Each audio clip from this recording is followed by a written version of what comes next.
Hi guys. IPL 2025ல bonus point system rule வரப்போகுதா? மும்பை இந்தியன்ஸோட ஸ்டார் பிளேயர் ஃபர்ஸ்ட் மேட்ச் சிஎஸ்கேக்கு எதிராக மிஸ் ஆக போறாரு. மும்பை இந்தியன்ஸோட மிஸ்ட்ரி ஸ்பின்னர் ரூல்ட் அவுட் ஆகிறாரு இந்த சீசன். அவர் ரீப்ளேஸ் பண்றதுக்கு இன்னொரு மிஸ்ட்ரி ஸ்பின்னர் வராரு. யார் அந்த ஸ்டார் பிளேயர், யார் அந்த மிஸ்ட்ரி ஸ்பின்னர், ஐபிஎல் 2025 அந்த போனஸ் பாயிண்ட் ரூலை பற்றி விரிவாக இந்த வீடியோவில் பார்க்கலாம். ஸோ எல் கிளாசிகோ அப்படின்னு சொல்லி பிக்கஸ்ட் ரிவால்ரி ஆஃப் ஐபிஎல் அப்படிங்கிறத CSK versus Mumbai Indians match Sunday evening நடக்க போகுதுங்க. பிளாக் பஸ்டர் மேட்சாக இருக்க போகுது. அதில் வந்து மும்பை இந்தியன்ஸோட ஒரு ஸ்டார் பிளேயர் மிஸ் ஆக போகிறாரு. எதனால் மிஸ் ஆக போகிறாருன்னா இன்ஜுரி அந்த மாதிரிலாம் எதுவுமே இல்லை. ஸோ எதனாலன்னு பார்த்தீங்கன்னா ஒன் மேட்ச் பேன் கொடுத்துருக்காங்க. அதுவும் யாருக்குன்னு பார்த்தீங்கன்னா மும்பை இந்தியன்ஸோட கேப்டன் ஹர்திக் பாண்டியாக்காக ஒரு பேன் கொடுத்துருக்காங்க. ஏன் இந்த பேன் அப்படின்னு பார்த்தீங்கன்னா 2024 சீசனில் ஓவர் ரேட் அஃபென்ஸ் பார்த்தீங்கன்னா 3 தடவை 2024 சீசன்லேயே பண்ணியிருக்காரு. ஸோ அதுக்கு பார்த்தீங்கன்னா ஃபர்ஸ்ட் மேட்சஸில் ஒரு சின்ன ஃபைன் கொடுப்பாங்க. செகண்ட் மேட்ச்சில் பார்த்தீங்கன்னாலும் மறுபடியும் ஒரு ஃபைன் கொடுப்பாங்க. அப்புறம் டீமுக்கும் ஒரு ஃபைன் கொடுப்பாங்க. தேர்ட் மேட்சும் மறுபடியும் நீங்கள் ஓவர் ரேட் அஃபென்ஸ் பண்ணும்போது ஒரு மேட்ச் பேன், அதாவது அடுத்த மேட்ச் வரது வந்து பேனாக இருக்கும். பட் ஆனால் அவர் பார்த்தீங்கன்னா போன வருஷமோட லாஸ்ட் மேட்ச்சில் தான் அந்த தேர்டு அஃபென்ஸ் நடந்துச்சு. ஸோ இந்த சீசனோட ஃபர்ஸ்ட் மேட்ச் வந்து அது அப்படியே கேரி ஃபார்வர்ட் ஆகி இந்த மேட்சோட ஃபர்ஸ்ட் மேட்ச் வந்து அவர் பேன் ஆக போறாரு அப்படிங்கிற மாதிரி சொல்லியிருக்காங்க. அதனோட ஓவர் ரேட் அஃபென்ஸ் அப்படின்னு கேட்டிங்கன்னா உங்களுக்கு தெரியும் நினைக்கிறேன், இருந்தாலும் சொல்கிறேன். ஓவர் ரேட் அஃபென்ஸ் அப்படிங்கிறது என்னன்னா ஒரு குறிப்பிட்ட டைமுக்குள்ளே நீங்கள் 20 ஓவர்ஸையுமே பவுலிங் பண்ணி முடிக்கணும். இன்கேஸ் நீங்கள் அந்த டைமுக்குள்ளே அந்த 20 ஓவர்ஸை நீங்கள் முடிக்க தவறிட்டீங்க அப்படிங்கிற பட்சத்தில் அதை வந்து ஓவர் ரேட் அஃபென்ஸ் அப்படின்னு சொல்லுவாங்க. அதுக்கு அந்த இதில் அஃபென்ஸில் தான் 3 தடவை மாட்டிக்கிட்டாரு ஹர்திக் பாண்டியா. ஸோ இந்த வருஷம் ஃபர்ஸ்ட் மேட்ச் அவருக்கு பேன் கொடுத்து அந்த மேட்ச் ஆட முடியாது. ஸோ கேப்டன் குங்ஃபு பாண்டியா இல்லாதது மும்பை இந்தியன்ஸ்க்கு ஒரு பெரிய அடினே சொல்லலாம். இது என்னடா அடி அப்படின்னு பார்த்தீங்கன்னா இன்னொரு அடி இருக்கு மும்பை இந்தியன்ஸ்க்கு. அது என்னன்னு பார்த்தீங்கன்னா டோர்னமெண்ட் ஸ்டார்ட் ஆகிறதுக்கு முன்னாடி அல்லா கசன்ஃபர்னு சொல்லி ஆப்கானிஸ்தான் பிளேயர், ஒரு மிஸ்ட்ரி ஸ்பின்னர், அவரை வந்து ஒரு 4.5 கோடிக்கு ஐபிஎல் ஏலத்தில் எடுத்தாங்க Mumbai Indians.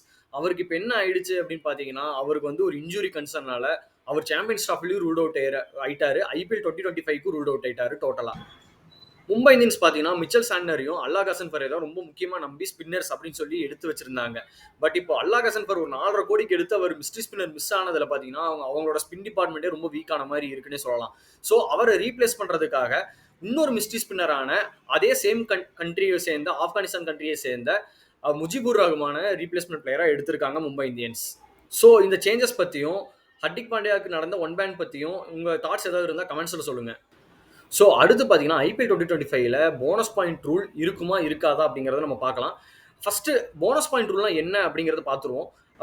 Bonus point rule பார்த்தீங்கன்னா ஆல்ரெடி எஸ்ஏ 2020 அப்புறம் பிக் பேஷ் லீக் அந்த மாதிரி ஒரு டோர்னமெண்ட்ஸ்லாம் ஆல்ரெடி நடந்துட்டு தான் இருக்கு. அது என்ன போனஸ் பாயிண்ட் ரூல் அப்படின்னு பார்த்தீங்கன்னா இன் கேஸ் ஆஃப் ஒரு டீம் வந்து ஜெயிக்கிறாங்க அப்படிங்கிற பட்சத்தில் ஐபிஎல்ல வந்து நெட் ரன் ரேட் அப்படின்னு சொல்லி அதை வந்து இன்க்ரீஸ் ஆகும் இல்லையா? அதிகபட்சமான ரன் வித்தியாசத்திலையோ அதிகபட்சமான விக்கெட் வித்தியாசத்திலையோ ஜெயிக்கும் போது, பால் வித்தியாசத்திலையோ ஜெயிக்கும் போது நெட் ரன் ரேட்டுங்கிறது இன்க்ரீஸ் ஆகும் இல்லையா? அதே மாதிரி தோக்கும் போது கம்மியாகும். அதே மாதிரி சேம் 1.25 டைம்ஸ் ஹையராக இருக்கணும். ஆப்போனண்ட்டை விட அதிகமான நெட் ரன் ரேட் வாங்கினா அந்த டைமில் பார்த்தீங்கன்னா உங்களுக்கு ஒரு பாயிண்ட் எக்ஸ்ட்ராவாக கொடுக்கப்படும். இப்போ ஐபிஎல்ல பார்த்தீங்கன்னா ஒரு மேட்ச் ஜெயிச்சா 2 பாயிண்ட்ஸ் கொடுக்குறாங்க இல்லையா? அதுக்கு பதிலாக 3 பாயிண்டாக கொடுப்பாங்க. இன்கேஸ் ஆஃப் நீங்கள் 1.25 டைம்ஸ் ஹையராக அந்த நெட் ரன் ரேட் கிடைக்குதுங்கிற பட்சத்தில் அதை வந்து உங்களுக்கு பாயிண்டாக கன்வெர்ட் ஆகி 3 பாயிண்டாக உங்களுக்கு கிடைக்கும்.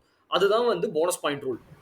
சிம்பிளாக சொல்லணும்னா for example in case Mumbai Indians வந்து ஒரு 150 ரன்ஸ் வந்து 20 ஓவர்ஸில் அடிக்கிறாங்கன்னா அதே இன்னிங்ஸில் சிஎஸ்கே வந்து அதே 150 டார்கெட்டை வந்து ஒரு 14 ஓவர்ஸ்லையோ இல்லை 15 ஓவர்ஸ்லையோ கம்ப்ளீட் பண்ணிட்டாங்க அப்படிங்கிற பட்சத்தில் அது வந்து 1.25 டைம்ஸ் ஹையர் தானே இருக்கும். ஸோ அப்போ பார்க்கும்போது சிஎஸ்கேக்கு 2 பாயிண்ட் இல்லாமல் ஒரு எக்ஸ்ட்ரா பாயிண்ட் போனஸ் பாயிண்ட்டாக ஆட் ஆகி 3 பாயிண்ட்டாக கிடைக்கும். அதுதான் பார்த்தீங்கன்னா போனஸ் பாயிண்ட் ரூல். ஸோ இந்த போனஸ் ரூல் வந்து இந்த வருஷம் ஐபிஎல் 2025 இருக்கா இல்லையான்னு கேட்டிங்கன்னா கண்டிப்பாக இல்லை. இதை வந்து ஒரு ப்ரொப்போசல் தான் வச்சுருக்காங்க. மேபி இதுக்கப்புறம் அந்த ப்ரொப்போசல் வந்து நெக்ஸ்ட் இயருக்கு வேணும்னா அந்த ரூல் சேஞ்ச் ஆகி வரக்கு வாய்ப்பு இருக்குது அப்படிங்கிற மாதிரி போட்டிருக்காங்க. ஸோ நீங்கள் சொல்லுங்கள், இந்த ரூல் வந்தால் ஐபிஎலுக்கு நல்லா இருக்குமா நல்லா இருக்காதா? வந்தால் இன்னும் ஐபிஎல் இன்னும் விறுவிறுப்பாக இருக்குமா அப்படிங்கிறதெல்லாம் கமெண்ட்ஸில் சொல்லுங்கள். தேங்க்ஸ் ஃபார் வாட்சிங் the video. Consider like, subscribe and share. By.